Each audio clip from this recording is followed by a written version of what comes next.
بسم اللہ الرحمن الرحیم. Please like subscribe and share. بسم اللہ الرحمن الرحیم. السلام علیکم. میری آپ سبھی سے التجا ہے کہ ایک مرتبہ درود ابراہیمی پڑھ لیجیے گا. بسم اللہ الرحمن الرحیم. اللہم صلی علی محمد وعلی آل محمد کما صلیت علی ابراہیم وعلی آل ابراہیم انک حمید مجید.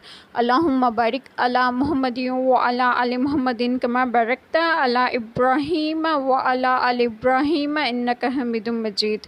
بسم اللہ الرحمن الرحیم.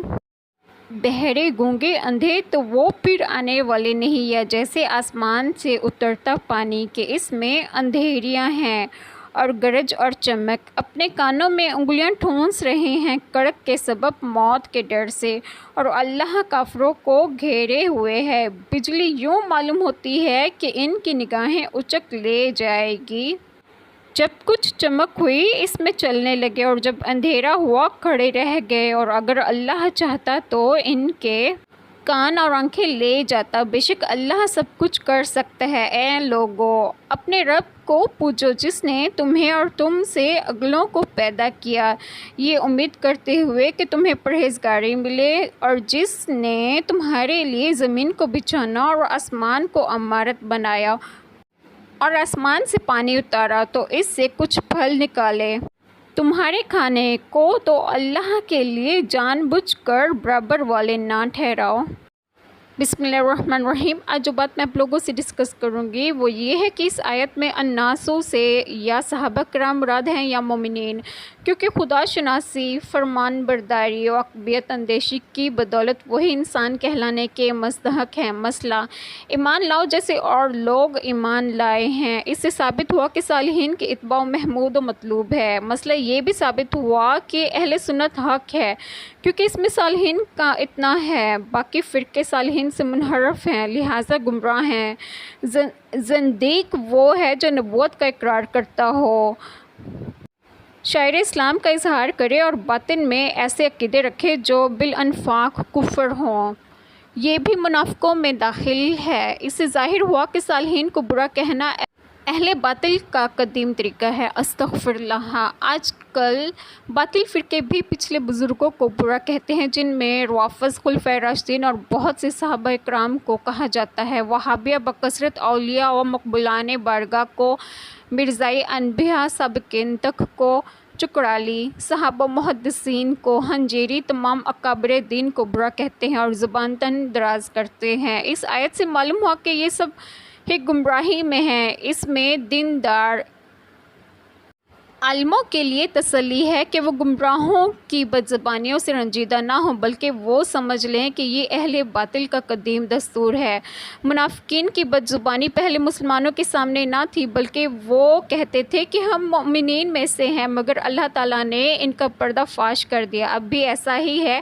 آج کل کے گمراہ فرقے مسلمانوں سے اپنے خیالات فاستہ کو چھپاتے ہیں، مگر اللہ تعالیٰ ان کی کتابوں اور تحریروں سے راز فاش کر دیتے ہیں. مسلمانوں کو خبردار کیا جاتا ہے کہ ان کے فریب نہ آئے. منافقین یہ سب اس لیے بھی کر رہے ہیں کہ مسلمانوں سے ان کے راز معلوم کر کے انہیں دھوکے میں رکھیں اور فساد انگیزی کر سکے. انبیاء علیہ السلام اور دین کے ساتھ استہزاء و تمسخر کفر ہے. شان نزول عبداللہ بن ابی وغیرہ منافقین کے حق میں نازل ہوئی. ایک روز انہوں نے صحابہ کرام رضی اللہ تعالیٰ عنہ کی جماعت کو آتے دیکھا تو ابن ابی نے اپنے ساتھیوں سے کہا، دیکھو میں انہیں کیسے بناتا ہوں. جب جماعت قریب آئے تو ابن ابی نے حضرت صدیق اکبر رضی اللہ تعالیٰ عنہ کا دست مبارک اپنے ہاتھ میں لیا اور آپ کی تعریف کی. اسی طرح حضرت عمر رضی اللہ تعالیٰ عنہ کی پھر تعریف کی. حضرت علی رضی اللہ تعالیٰ عنہ کی بھی تعریف کی. پھر حضرت علی رضی اللہ تعالیٰ عنہ نے کہا، اے ابن ابی، خدا سے ڈرو اور نفاق سے باز آ، کیونکہ منافقین کا بدترین خلق ہیں. اس پر ابن ابی نے کہا، یہ باتیں نفاق سے نہیں کی گئیں، بخدا ہم بھی آپ ہی کی طرح مومن صادق ہیں. جب یہ حضرات تشریف لے گئے تو آپ اپنے دوستوں سے اپنی چال بازی پر فخر کرنے لگا. پر یہ آیات نازل ہوئی کہ منافقین مومنین سے ملتے وقت اظہار ایمان و اخلاص کرتے ہیں، ان سے علیحدہ ہو کر اپنی خاص مجلسوں میں ان کی ہنسی اڑاتے اور استہزاء کرتے ہیں. اس سے ظاہر ہوا کہ صحابہ کرام پیشوہان دین کا تمسخر اڑانا کفر ہے. شان نزول منافقوں میں دو آدمی حضور پاک صلی اللہ علیہ وآلہ وسلم کے پاس سے مشرکین کی طرف بھاگے۔ راہ میں اسی بارش کا آیت میں ذکر ہوا ہے، جب اندھیری ہوتی تو اندھے رہ جاتے اور آپس میں کہنے لگتے خدا خیر سے صبح کرے، تو آپ صلی اللہ علیہ وآلہ وسلم کی خدمت میں حاضر ہو کر اپنے ہاتھ آپ صلی اللہ علیہ وآلہ وسلم کے دست اقدس میں دیں۔ انہوں نے ایسا ہی کیا اور اسلام پر ثابت قدم رہے۔ ان کا حال اللہ نے منافقین کے لیے مثل بنایا، جو مجلس میں حاضر ہوتے تو کانوں میں انگلیاں ٹھونس لیتے کہ کہیں آپ صلی اللہ علیہ وآلہ وسلم کا کلام ان پر اثر نہ کرے، جس سے مر ہی نہ جائیں۔ اس سے ظاہر ہوا کہ صحابہ کرام پیشواہان دین کا تمسخر اڑانا کفر ہے۔ اللہ تعالی ہمیں آیت کریمہ پر عمل کرنے کی توفیق دیں اور ہمارے تمام گناہوں کو معاف فرما کر ہمیں صراط مستقیم کی راہ پر گامزن کریں، اور آپ سب کو آپ کے گھروں میں خوش و خرم رکھیں اور صحت و تندرستگی بھی دیں۔ آمین۔ جزاک اللہ خیر۔